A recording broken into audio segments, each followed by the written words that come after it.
ராம் ராம், வாழ்க வளமுடன். Voice of காஞ்சி நேயர் அனைவருக்கும் இனிய மாலை வணக்கம்.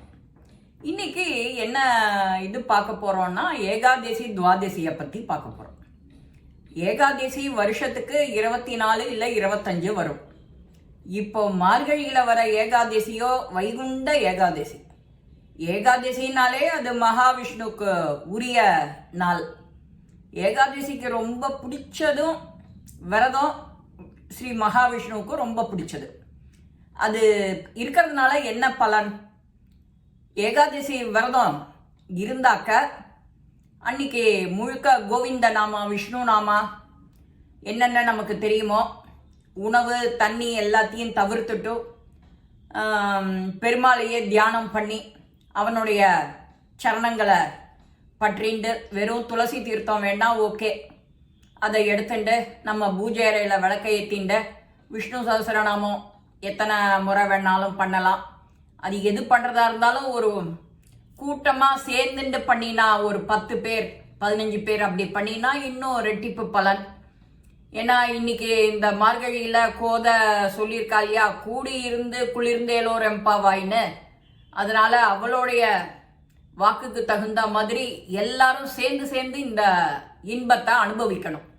அது என்ன மாதிரி பக்தி ரசமா இருந்தாதான் எல்லாரும் அதை தன்னை மறந்து எல்லாரும் நல்ல எண்ணங்களோட வெட்டி பேச்சு இல்லாம என்னென்ன கெட்ட துர்குணங்கள் இருக்கோ அதெல்லாம் இல்லாத அந்த சமயம் வெறும் சத்சங்கம் மாதிரி ஜெகத் ஜோதியா இருக்கும். எல்லாருக்கும் மனசு ரொம்ப இதமா இருக்கும். அந்த மாதிரி ஏகாதசி விரதத்தை எல்லாரும் இருந்தாக்க நமக்கு பிறப்பு இறப்பு மோட்சத்துல இருந்து விடுபடும். அந்த சுழற்சியிலேருந்து விடுபடும். டைரக்டா மோட்சம்தான் உனக்கு. அதே போல மறுநாளைக்கு துவாதசி பாரணை. துவாதசி பாரணைங்கிறது அந்த ஃபுல் டேல திரும்ப ஒரு சூரியன் காலையில் வெளிக்கிளம்புற வரைக்கும் அந்த 11 மணி 12 மணிக்கு நெல்லிக்காய் அகத்திக்கீரை இதை சமைச்சு திரும்ப பெருமாளுக்கு நிவேதனம் பண்ணிட்டு அன்னைக்கு பூஜையெல்லாம் முடிச்சுட்டு விரதத்தை முடிக்கலாம். இன்னொரு பெரிய விஷயம் என்னன்னா, துவாதசினாலே தான தர்மம் பண்ணுறது ரொம்ப விசேஷம். அன்னைக்கு இந்த தடவை விரதம் வைகுண்ட ஏகாதசி ஜனவரி 10ஆம் தேதி வெள்ளிக்கிழமை, திரும்ப சனிக்கிழமை சனி மகா பிரதோஷம், அன்னைக்கு துவாதசி சனி மகா பிரதோஷம் எல்லாம் சேர்ந்து வரதுனால அன்னைக்கு நம்ம தான தர்மங்கள் செய்யறதுக்கு உகந்தது. தான தர்மங்கள் அவளுக்கு யதாசக்தி இதுதான் அதுதான்னு நம்ம சொல்லவே வேண்டாம். சக்தி இருக்கிறவா இதே மாதிரி திரும்ப எல்லாருமா சேர்ந்து கூடி இருந்து குளிரணும். செஞ்சாக்க எல்லாருக்கும் சிரமம் கொஞ்சம் கொஞ்சம் குறையும். கொஞ்சம் கொஞ்சம் பண்ணினா போரும். வர பிராமணாளுக்கு வேதம் படிக்க சொல்லிவிட்டு அவளுக்கு தட்சணை 500 1000 அவாவா இடம் பொருள் வசதிக்கு தகுந்த மாதிரி பண்ணிட்டோ நல்ல திருப்தியாக ஒரு சாப்பாடு. அது என்னென்ன மாதிரி தான தர்மங்கள், போர்வை வேஷ்டி துணி துண்டு பாதரட்சை செருப்பு கொடை உட்கார மணப்பலகை வேஷ்டி அங்கவஸ்திரம் சொம்பு சந்தியாவந்தனம் பண்ண தீர்த்த பாத்திரம் அந்த குடுவை இருக்கு இல்லையா, மூக்கு வச்சுண்டு கிண்டி அது கொடுக்கலாம். இது செப்புனாலையும் கொடுக்கலாம். எல்லாம் பித்தளை பாத்திரங்கள் தான் இருக்கணும். வெள்ளிக்கு நோ சான்ஸ். அந்த பூனல் கூட வாங்கி கொடுக்கலாம். பூனல் ரொம்ப விசேஷம். என்னால் வேற எதுவுமே முடியல அப்படின்னா உப்பு, மகாலட்சுமி எல்லாத்துலேயும் உப்பு இல்லாத சமையல் கிடையாது. அதனால யாரும் எதுவும் வேஸ்ட் பண்ண மாட்டா. உப்பு வாங்கி கொடுக்கலாம். புஷ்பங்கள் கூட தானமாக கொடுக்கலாம். பூனல் சொல்லிட்டேன். இந்த மாதிரி அவாவா யதாசக்திக்கு தகுந்த மாதிரி ஒரு அது துவாதசினாலே 12வது திதியா வருது. ஏகாதசி 11, ஏகாதசி துவாதசி 12. அதனால 12 பிராமணால வச்சுண்டு 12 பேருக்கு போஜனம், 12 பேருக்கு வேத பாராயணம் பண்ண சொல்லி அவ ஒருத்தருக்கும் தட்சணை.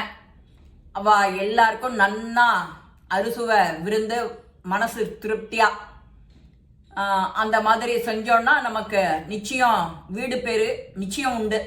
முதனா நாமளும் ஏகாதசி விரதம் இருந்து இந்த துவாதசி பாரணை பண்ணினா ரொம்ப விசேஷம். நம்ம பிறப்பு இறப்பு சுழற்சியில விடுபடுறதுக்கு ஒன்று.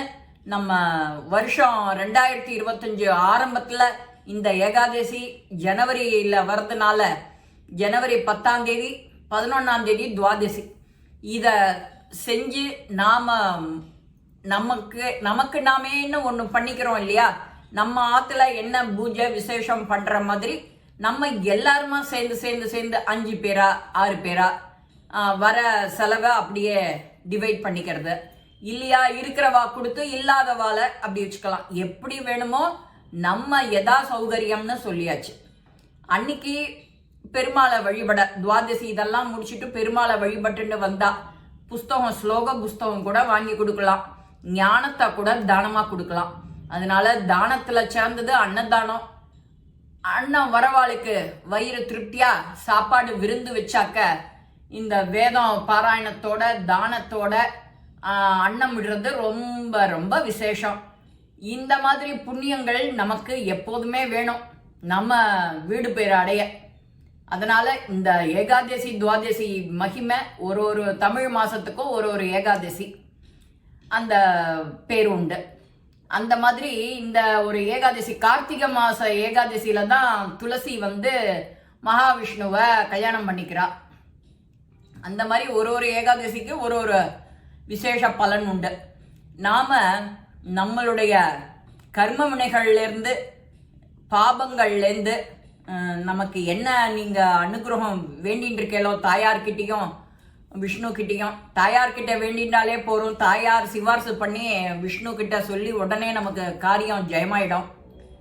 அந்த மாதிரி மகாலட்சுமி தாயாரை வணங்கி பெருமாளுக்கு துளசி மாலை அனுபவிச்சு தானம் கொடுக்கும்போது அந்த வெத்தலைப்பாக்கு பழம் நீ கொடுக்குற தானம் அதோட துளசியும் வச்சா ரெட்டிப்பு பலன் எல்லாத்துக்குமே.